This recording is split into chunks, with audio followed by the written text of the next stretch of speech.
پہلے آپ کی صلاحیتیں اور آپ کی قابلیتیں، یہ سب کچھ آپ کی مہارت، آپ کی محنتیں، وہ سب الجامعہ البنوریہ العالمیہ میں مدغم تھی۔ اور مدغم غریب کی قسمت یہ ہے کہ وہ نظر نہیں آتی، مدغم فی نظر آتا ہے۔ مد مدد، پہلے والے دال کو ساکن کر کے دوسرے میں ادغام کیا، مد مد مد مد مد۔ اب وہ جو دوسرا دال ہے مدغم فی، وہ تو سننے میں بھی آتا ہے، لیکن وہ پہلے والا غریب دال کہاں گیا؟ شد مد عبد، مدغم فی نظر نہیں آتے۔ طلباء جو صلاحیت والے ہوتے ہیں، اب یہ سارے کے سارے آپ کی صلاحیتیں، جو کچھ تھا وہ مولانا عزیز الرحمن صاحب، مولانا نعمان نعیم صاحب، مولی مولا بخش صاحب، یہ حضرات آپ مدغم تھے، یہ سارے مدغم فی۔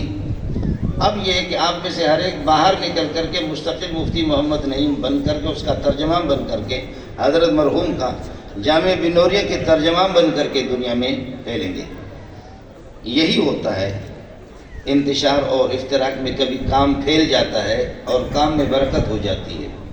خدا شر برانگیخت کے خیر ما درم باشد، اور شر یتضمن خیرہ، دوائی کڑوی ہوتی ہے لیکن اس میں شفا ہوتی ہے۔ کبھی اس طرح ہوتا ہے کہ دارالعلوم دیوبند سے حضرت اقدس مولانا بنوری رحمۃ اللہ علیہ ڈھابیل سے جب آگئے، مولانا سلیم اللہ خان رحمۃ اللہ علیہ، حضرت مولانا احتشام رکھتانوی رحمۃ اللہ علیہ، مولانا محمد مالک کاندیلی رحمۃ اللہ علیہ، مولانا اشفاق الرحمان کاندیلی رحمۃ اللہ علیہ، حبیب الرحمان کاندیلی رحمۃ اللہ علیہ، اظہار احمد تھانوی رحمۃ اللہ علیہ، یہ سارے کے سارے دارالعلوم ٹنڈو الیار میں آ گئے، جس کو دیوبند ثانی کہا جاتا تھا۔ وہ دیوبند ثانی نہیں تھا، دیوبند اول سے بھی گزر گیا تھا، دیوبند اول کو بھی پیچھے چھوڑ دیا۔ کتنے بڑے لوگ یہاں جمع ہو گئے ماشاءاللہ۔ وہ سندھیوں نے 1200 ایکڑ زمین، پتہ نہیں کتنے، سندھ کی بہترین زمین دی۔ اب وہ زمین سارے قبضہ ہو گئی۔ آج کل جو محتمی میں مجھ سے ایک دفعہ کہا کہ موری منظور زمینیں قبضہ ہو گئی، مدرسہ برباد ہو گئے، اس کو کوئی فکر نہیں ہے، لیکن زمینیں قبضہ ہو گئی۔ میں نے کہا ٹھیک ہے، کاغذات مجھے دے دو، پھر دیکھو ہم بلوچ لوگ کس طرح لڑتے۔ اس کے دینے کے کچھ تو میرے ساتھ کمپرومائز کرو، کچھ تو مجھے دے دو۔ خیر یہ ایک مذاق کی بات ہے، لیکن یہ حضرات ایک ساتھ تھے اور الگ تھلگ ہو گئے، تو بظاہر تو یہ لگا کہ اچھا نہیں ہوا، لیکن بہت ہی اچھا ہو گیا۔ مولانا بنوری رحمۃ اللہ علیہ الگ بنوری ٹاؤن کی شکل میں ابھر گئے۔ شیخ الحدیث مولانا سلیم اللہ خان جامع فاروقیہ، اور ادھر اللہ کو بھلا کری ہے کہ مفتی وزیر رحمۃ اللہ علیہ، ان کا مظہر علوم وہاں حیدرآباد میں، یہ سارے کے سارے اسی طرح ہو گئے۔ اب مسئلہ یہ ہے کہ اس طرح بھی ہو جاتا ہے۔ اب آپ جامعہ بنوریہ العالمیہ سے نکل گئے، اور نکل کر کے اب آپ میں سے مستقل ہر ایک کو جامعہ بنوریہ کا ترجمان بن کر کے جامعہ بنوریہ قائم کرنا ہوگا۔ کسے باشد، کوئی بھی ہو، جہاں پر بھی ہو، آپ کو یہ کام کرنا ہے۔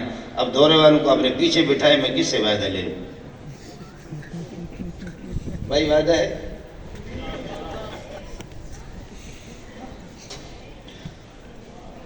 دوسری بات جو آپ سے عرض کرنی ہے وہ یہ ہے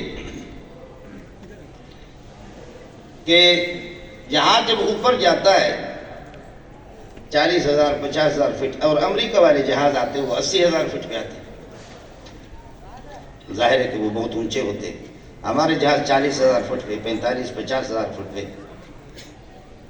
تو جہاز میں جو لوگ بیٹھے ہوئے ہیں ان کو اندازہ نہیں ہے کہ کتنے یہ لوگ، ہم کتنے اونچے ہیں، لیکن نیچے والے ایسے دیکھ کر کے وہ بھی حیران ہوتے ہیں کہ یہ لوگ کہاں پہنچے۔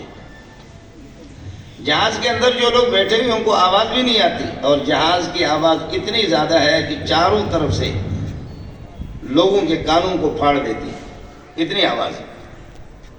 آپ حضرات کتنے اونچے ہیں آپ کو اندازہ نہیں ہے، آپ کے دشمنوں کو، دین دشمنوں کو اور جاہلوں کو ہے کہ واہ بنوریہ والے کتنے اونچے چلے۔ آپ کو خود اس کا اندازہ نہیں، آپ کی آواز کہاں تک پہنچی ہے وہ آپ کو اس کا انداز نہیں۔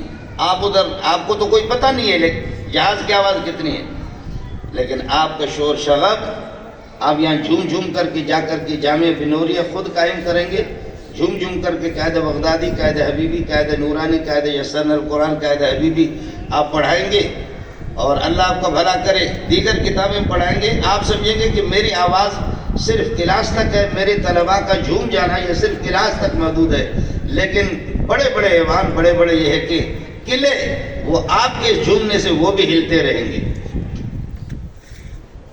آپ قائدہ بغدادی پڑھائیں گے لیکن آپ کو کہا جائے گا القاعدہ والے آ گئے. آپ قائدہ نورانی پڑھائیں گے لیکن کہا جائے گا القاعدہ والے آ گئے. آپ اپنی جگہ پر ہیں، آپ اپنی جگہ پر ہیں.